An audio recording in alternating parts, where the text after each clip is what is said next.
Hey, what's happening, guys? Dan Darrow here with another options and play video update.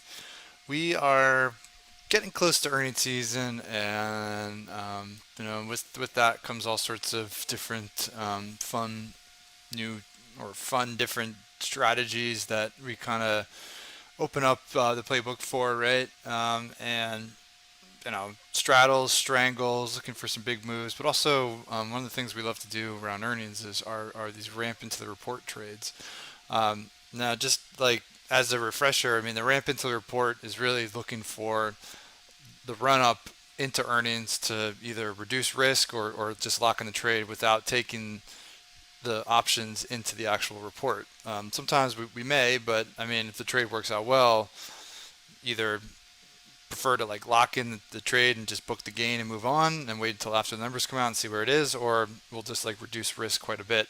So maybe chop risk by like half or 75%. So then you're not risking like the full amount into like the earnings print.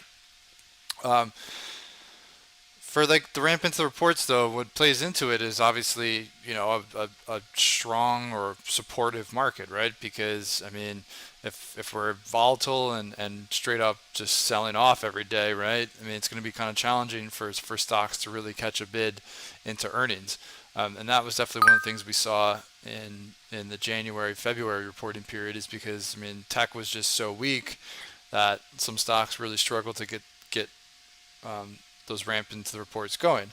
However, a lot did, and the thing that I was noticing is that like the windows for those ramps were actually just a lot smaller than they were before. Because when we were in like a trending tape, I'll talk about AMD in a second. When you're in a trending tape, I feel like the ramp into the reports start to shape up like 3 to 5 to maybe even like 7 days out, because stocks are more consistent. You're kind of grinding higher, right? So people will start to think like a week ahead of time. Such and such company reports next week, coming off a few good quarters in a row. Stock looks great. I think it could start to move higher versus last quarter when the volatility was high and stocks were all over the place and dropping a bunch. People weren't going to look like 3 to 5 to 7 sessions out, because I mean we were moving in huge ranges every single day, and the stock could be like materially lower before earnings even come around, right? Uh, but a lot did end up seeing nice rallies. Just the window was smaller, right? So AMD is a great example. Over like the last several quarters, right? So let me scroll back.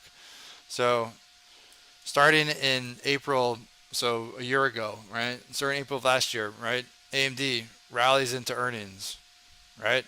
AMD here leading up. So this was after earnings, but this was before earnings, right? So you can see AMD strong run into earnings, right? Strong run into earnings.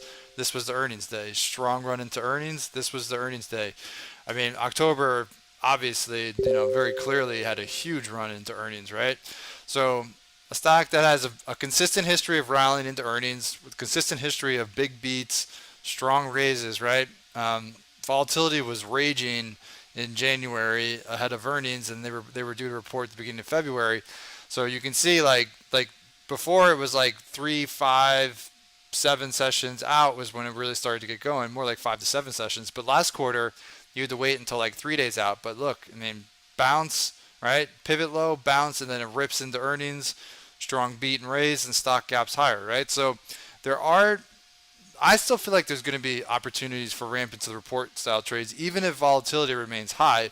But for me, I'm going to be looking more like the window is going to be from like 2 to 3 to 4 days, maybe, instead of what we were doing before, which was like maybe like 5 to 7 days out. Okay, so I'm just narrowing the window, because if volatility is high, visibility is lower.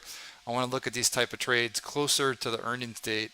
But I'm still going to be focused on those types of strategies, because I mean I feel like consistency is king, right? If the stock has a consistent history of beating and raising, consistently rallies into earnings or ahead of earnings, then that's something I really want to focus on. But I just really want to adjust my time frame on it. Okay.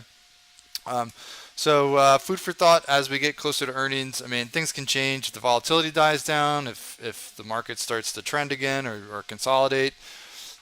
Things can change. But as of right now, with volatility high, like this is kind of like how I'm feel like I'm going to start approaching stuff, and then if things change, then we'll adjust. Okay.